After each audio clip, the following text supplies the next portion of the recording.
कल रात जो तुम्हें सपना आया था वो महज एक सपना नहीं था। मैं तुम्हें कुछ इशारा करना चाहता हूँ।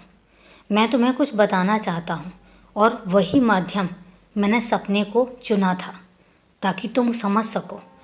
वो सपना तुम्हें सुबह याद रहा है ना, सिर्फ इस वजह से क्योंकि मैं चाहता था कि तुम उसके ज़रिए एक नए रास्ते की तरफ बढ़ो और यही कारण है कि तुम्हें वो सपना हूबहू याद रहा।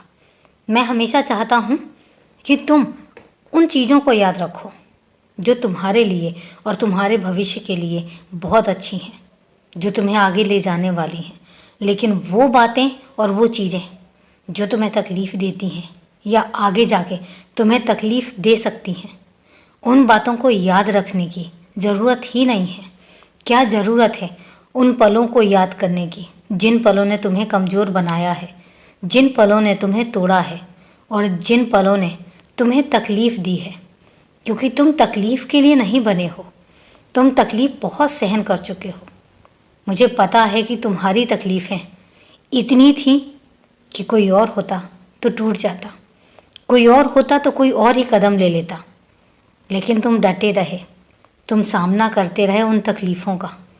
होता क्या है, एक काली रात के बाद एक सूरज की रोशनी सामने आती है और वही हुआ कि तुम्हारे इन तकलीफ़ों के बाद फिर तुम्हारे हौसलों के साथ तुम्हारी एक नई उम्मीद सामने आई है।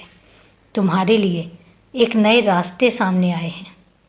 यही तो बात है, जब तुम हिम्मत दिखाते हो तो तुम्हारे सामने बहुत सारे रास्ते खुल जाते हैं। आज अंधेरा है इसका मतलब नहीं है कि तुम्हारी ज़िंदगी में हमेशा अंधेरा ही रहेगा। नहीं, तुम्हारी ज़िंदगी में आने वाला भविष्य कितना उज्जवल और कितना रोशनी वाला होगा ये तुम भी नहीं जानते हो। इसलिए सब मुझ पर छोड़ो और अपना कर्म करते रहो। बाकी मैं बैठा हूँ ना। खुश रहो और निश्चिंत रहो।